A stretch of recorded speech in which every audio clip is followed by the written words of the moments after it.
Membuat keputusan dan menyalahkan orang lain. Sebuah masalah dengan sebuah solusi memerlukan sebuah keputusan. Namun bagaimanakah cara mengambil keputusan penting dalam hidup kita? Biasanya kita mencoba mencari orang lain dan memintanya untuk membuat keputusan sulit bagi kita. Dengan begitu, jika kemudian terjadi sesuatu yang salah, kita punya seseorang sebagai kambing hitamnya.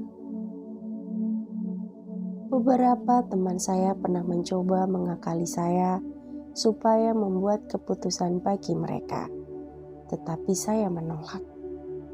Yang saya lakukan adalah menunjukkan kepada mereka bagaimana mereka bisa membuat keputusan yang bijak oleh diri mereka sendiri.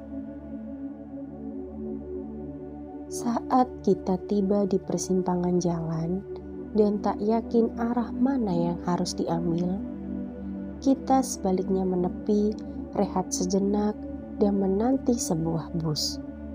Segeralah, biasanya pada saat kita tak berharap, sebuah bus tiba.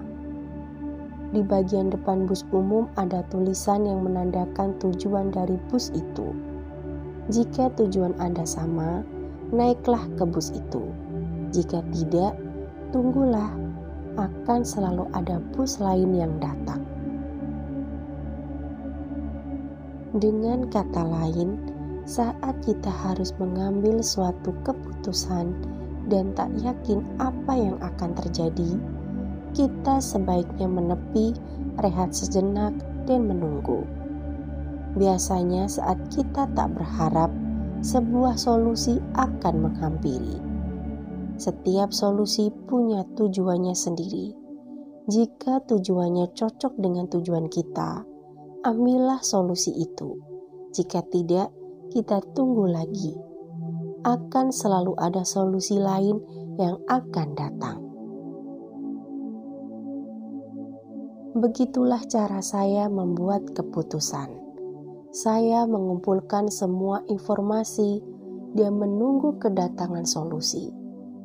Sesuatu yang bagus akan selalu datang, asalkan saya tetap sabar. Biasanya, dia datang dengan tak disangka-sangka ketika saya tidak memikirkannya. Tatkala Anda tengah berusaha mengambil keputusan penting, Anda bisa memilih untuk menggunakan strategi yang disarankan dalam cerita sebelum ini. Namun Anda tidak harus selalu mengikuti cara itu. Semuanya terserah Anda. Jadi kalau ternyata gagal, jangan salahkan saya ya.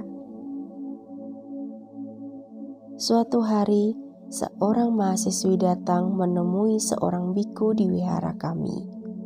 Dia akan menempuh ujian penting dalam beberapa hari ke depan, dan dia ingin biku itu membacakan parita untuknya, supaya dia bernasib baik.